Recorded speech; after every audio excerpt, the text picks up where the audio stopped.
Hey everybody, this is Joel Toppin here with GMT Games, and just wanted to take a quick look at C3i magazine number 25. I got an advanced copy of the magazine, and thought I'd take you through all the goodies that are inside. So I just took it out of the Ziploc, and so I'm just gonna kind of thumb through it here and see what all comes in.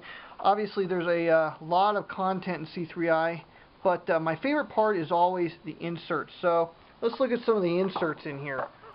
And oh yeah, my favorite of all parts of the insert are the counter sheets. Looks like we got a whole bunch of counters here for Frank Chadwick's Moscow game, which is included in the issue. There's 2 new markers for Labyrinth for some optional rules that I wrote up. There's a turn marker for Successors, a weather marker for Mark Simonich's Caucasus, and some great Ardennes 44 goodies for those of you that own that classic game. That's an outstanding game, by the way. If you can snag a copy, do so. Otherwise, pre-order it. It is on P500 for a reprint. It's like a new marker for Washington's War to mark when the reshuffle is triggered. Some new goodies for, looks like, Asian Golf. Again, more route markers for Ardennes 44, and some Clash of Monarchs goodies. So, counter sheet, larger than normal counters. Usually they're 1/2 inch. This looks like the 5/8 inch. And looks like a display, terrain effects display for Frank Chadwick's game. Labyrinth. Oh, there's an insert inserted here to explain some of the goodies for Labyrinth. That was a kind of a last minute thing that we added in. It explains the Jihadist Activities Refined sheet. Here's my optional rules for Labyrinth, and just a couple new rules for the game. Insert for Flying Colors. In fact, there's several goodies for Flying Colors in here. And here's the Jihadist Activities Refined. It's a solitaire sheet for the game. And what we did is Volko went over and just tweaked it a little bit to improve what's already a very good solitaire system, in my opinion. Oh yeah, this is fun. Combat Commander Pacific, 2 new scenarios, one by Volko Runke. And actually I think this one's, yeah, this was Brian Collar's and Kai's scenario. I haven't played this one yet. This has got Aussies, Japanese, and New Guinea. And the other one I have played, I got my head handed to me by the Japanese. This is Volko's scenario, and this one takes place in Burma, which is unusual because you do have U.S. forces in Burma here. Some of Stilwell's boys, and I didn't do very well with Stilwell's boys. Let's see here, SPQR, got a couple new battles for that, so if you're into GBOH or SGBOH, here's some goodies for you. Are we almost done with the inserts? No, not yet. Battle for Moscow rules. So here's the rule book for Frank Chadwick's game. Looks simple and approachable enough. 4 pages. This must be the map for the game.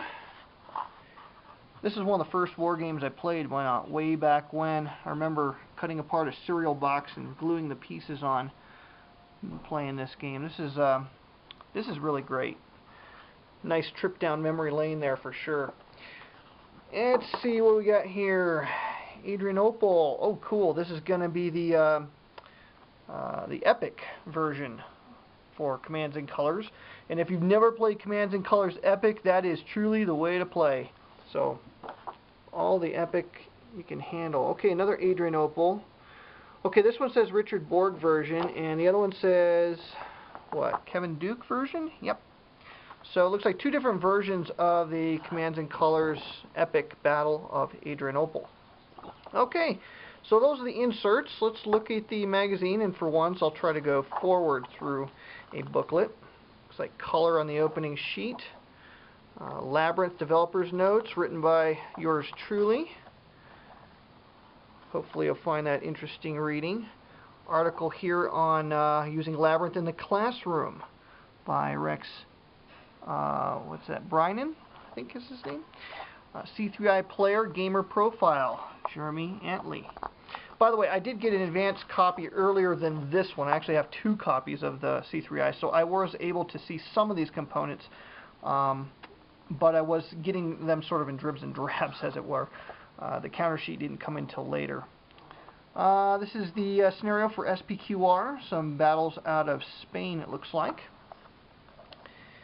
Battle for Moscow, the Designer's Notes by Frank Chadwick. That's a very interesting article, by the way. Very good article. This is probably my favorite article in the magazine, Mark Barker's Don't Give Up the Ship. Some information on flying colors and serpents of the seas. This is a great, great article. And again, look at this. There's color on every page in this issue.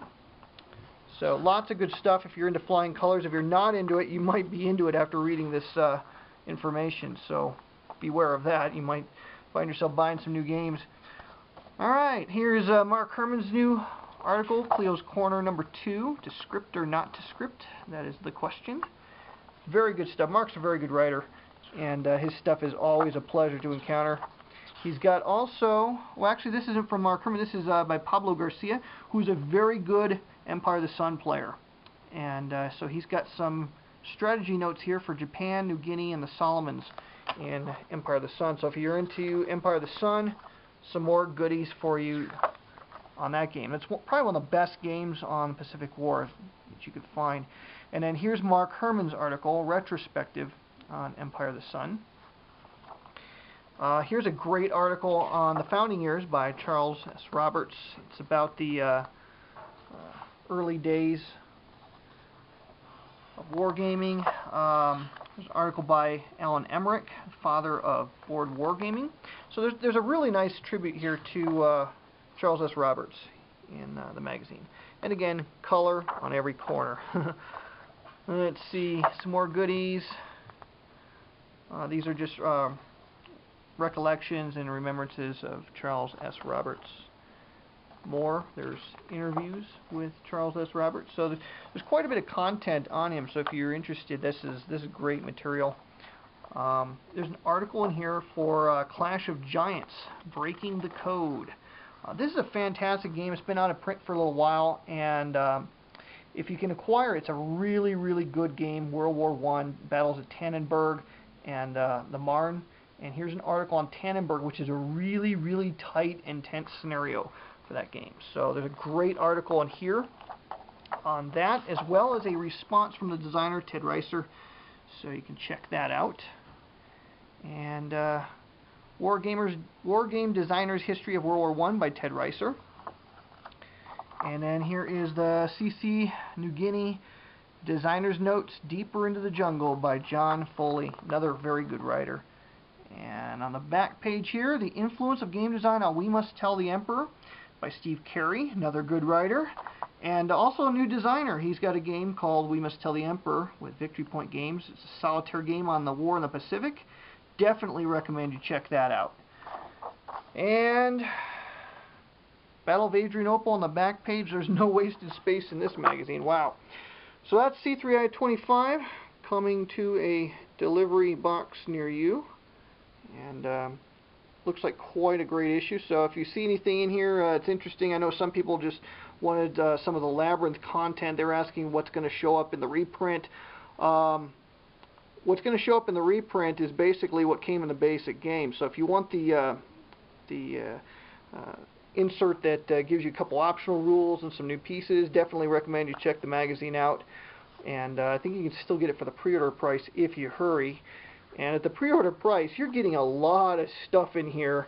For the pre-order price, I think it was like $16.99, something like that. There's a lot of material you're getting in here for 17 bucks. So definitely worth the value. Love the counter sheets. So anyways, that's C3i 25. Hope you enjoy it. Hope you pick up a copy. And we'll be doing another video soon.